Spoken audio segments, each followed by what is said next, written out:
arrived at the retreat. What I'm probably doing now is not allowed because it's an electronic device, but I'm going to slyly film what we're doing. Here is Bear in his mosquito net. This is the room at the retreat centre. It's really cool. They're pretty slick. All checked in okay. Looks like a really nice place so far. We have a fan. We have a bed. We have a wardrobe. You are beautiful. Look at you, Joe.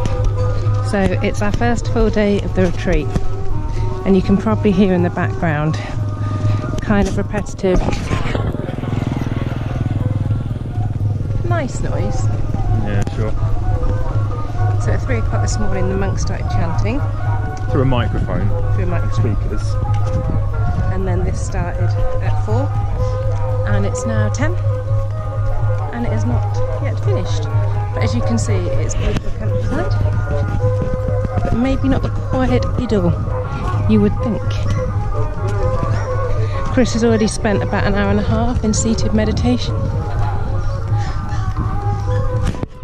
His lower back is starting to think about packing its bags and getting to Bangkok early.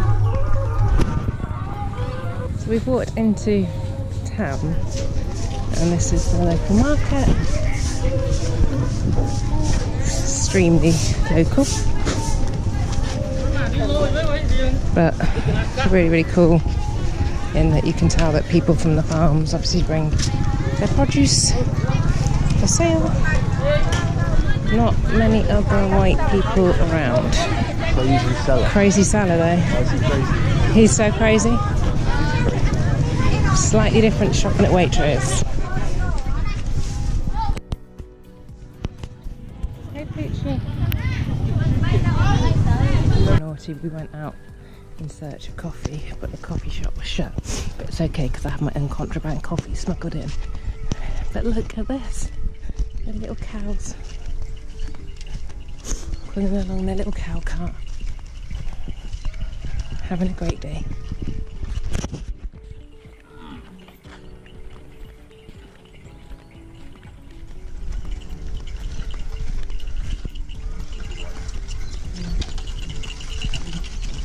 Hi.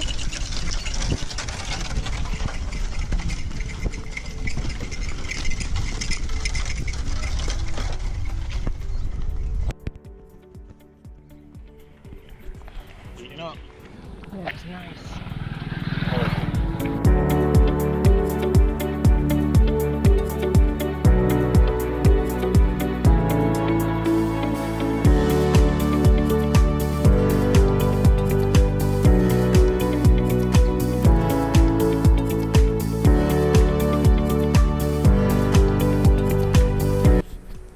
Greetings from Bangkok. So we are staying on the 68th floor, Aoki Sky Hotel. And our room's a little bit of a mess because we're packing for Nepal. So as a quick travel update, we are at the end of our Asian adventure. So almost, I don't know, nearly 3 months in to travel, and Asia, East Asia, Indochina concludes today. We then travel to Nepal tomorrow, where we spend 4 days in Kathmandu. Then we go off to do our project, which is northeast of Kathmandu, about 2 hours drive. We're there for a month, and then we have a bit of time in Pokhara, a bit of time in Chitwan National Park, and then some time at the end where we've got to decide if we've got enough cash to do Tibet or Bhutan. We'd really like to do both, or at least one, but it's all very much money dependent. It's quite expensive. So Cambodia, we absolutely loved it. Every single minute was just fantastic. So we crossed the border, as you'll have seen in the previous vlog, from Vietnam, and we travelled from Phu Quoc Island. So we went up to the Ha Tien border crossing. Our hostel or hotel organised the whole transfer for us. I think it was $25 each. It really wasn't a lot. Word of warning, go with a tour.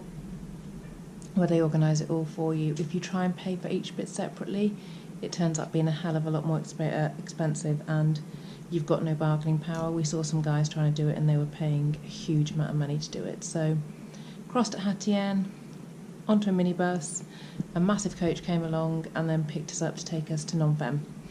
From Phnom Penh we then went to Siem Reap, where we spent 4 or 5 days, and from Siem Reap we went to the Hari Haralaya yoga and meditation retreat, which was in the countryside outside Siem Reap for about 6 days. Cambodia is super cheap.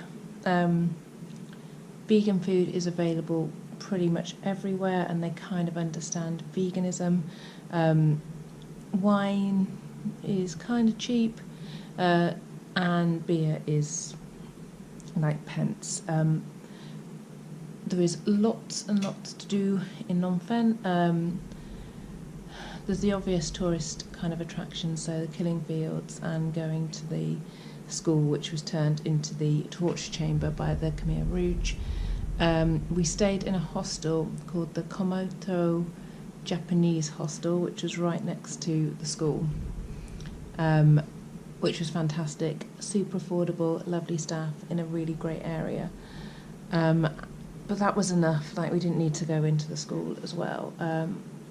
It just felt horrible, and I didn't need to see what happened there. It's bad enough knowing that it happened there. We decided to go to the Killing Fields though, because we felt that we kind of owed it to the country. And you can get tours for about $10 on an air-conditioned bus, but then you have to pay the entrance fee when you go in. We decided to do that because we'd just got there and we wanted to do something easy, but you could just get a tuk-tuk driver to take you and it'd probably be cheaper, and we should have done that really and put the money back into the local economy rather than putting it into a tour guide's pocket. When you get to the Killing Fields, get the audio guide, because there is no information whatsoever telling you about what happened there. I decided not to get the guide because I didn't want to hear about what awful things happened at what spot. Chris did get it and it was informative, but it's pretty harrowing stuff. So if you can handle it, get it. Otherwise you are just walking around a field, but for me that was enough to know from the books and stuff what happened there was plenty for me.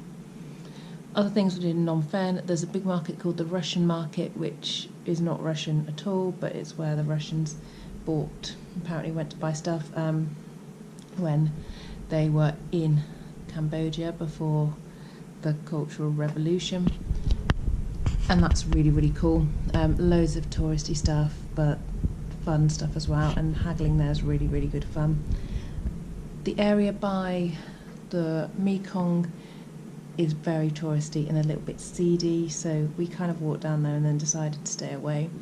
There's plenty of night markets, and by the school that was turned into the torture chamber, there are loads of handicraft shops which have been set up as NGOs to assist people with polio, or people that have been maimed from mines, or those that have kind of lived through the horrors of the Khmer Rouge. So we bought a few bits and pieces from there, again super affordable.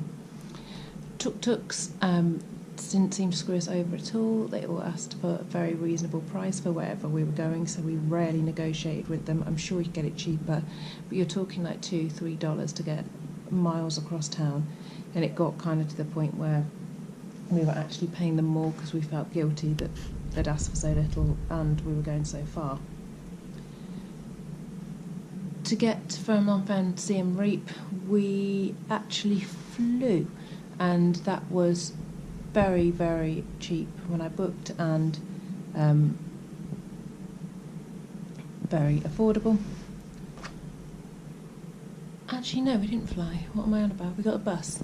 We got a bus which was ridiculously cheap, and it stopped at loads of places, really interesting places as well for you to get food. The road is known as the Death Road, however, and although we were in a brand new kind of safe minibus, it was with the Crystal Express company. We saw 3 accidents, one looking pretty fatal, and the other 2 not looking great. we were crammed in the front with the driver as well, so we had proper kind of front row seat views of that, which was not nice. When we arrived in Siem Reap, we stayed in a lovely little homestay called the Green Home. It's about 5k out of Siem Reap and a $3 tuk-tuk ride in and $3 tuk-tuk ride back. But it was great. It was in the middle of the rice terraces and the rice paddies, run by a beautiful family. Again, really affordable for a private room. It had aircon and it was just nice to not be in the city. We're there for the water festival, so there's lots going on. But aside from that, there's loads of cool cafes, loads of cool bars, loads of lovely vegan food, loads of shopping, loads of markets, great pagodas, great gyms. There's just one area to avoid, which is called Pub Street, which is just hideous, just full of lots of expats and lots of tourists, and just really seedy and not very nice. But apart from that, the place is great. It's got a really good vibe to it. From there, we went to the yoga retreat, which I would thoroughly recommend. We had the most fantastic time. We were a bit worried about it at first, thinking it was going to be a bit cultish and a bit weird and odd people, but everyone was just lovely. Learned lots of kind of new little techniques to put into our day when travelling, get a bit more meditation in, and it was run so well. So I'll link it below, but I would thoroughly recommend checking them out. And if you're looking for a yoga retreat in Asia, have a quick look at their website, because again, super affordable, nice accommodation, amazing food, and lovely people. So that concludes our time in Cambodia. I would definitely go back and explore Kampot in the south. People are the nicest people you could ever meet. Food is great, it's cheap. It's kind of unexplored at the moment. I thoroughly recommend Cambodia. So, next stop from Bangkok is Kathmandu. So see you in the ball.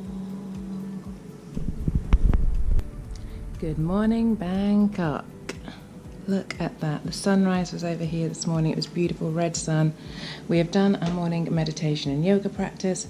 We're kind of packed. Kinda. Look at that. And we're on our way to Nepal today. So we are using and abusing Chris's priority pass for the lounge. We're kind of all packed up and ready to go. This little faux Chanel rucksack is full of souvenirs, which is mainly pottery. Again, slightly stupid thing to have bought, considering I'm travelling for a year. But hey ho, we will take you on our adventure today as we leave Asia. So, episode 2 of Lounge Life. This lounge is pretty good. How long have we been away from the retreat? We've been away from the retreat for 3 days. 3 days. And now we're just gorging on. This has happened. It's 10 to 10, but it's the last wine that I will probably have for 2 months. And then I also have this thing called a butterfly pea drink. I've had my free 15-minute massage. Quite like flying. We are also by far the scruffiest people in this lounge. In baggy pants, all the bags, travel scarf, all the beady bracelets, the beards, the hair, the tats. And when we turned up, our card didn't work first time, and I think they thought that we were like total imposters. This is our breakfast number 3, because he ate in the hotel room twice. Executive travel there.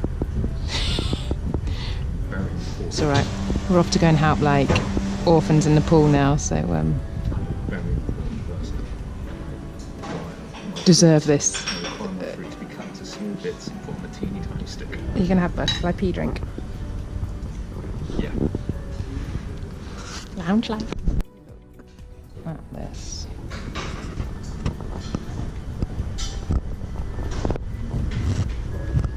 Plush Central. This is the most luxury we've had since leaving home. I'm thinking about not even flying and just living in this lounge forever. It's really sad, but I'm actually excited about seeing the toilets. Hide in the corner.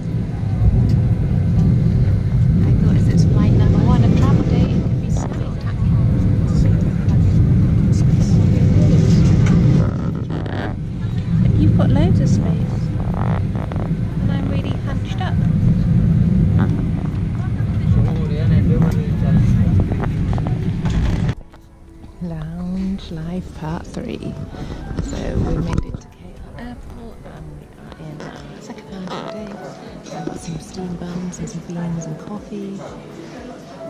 And we are getting feed. They have a great salad bar as well. So despite we can't eat anything on the plane, or cheese or chicken, we are fueling here.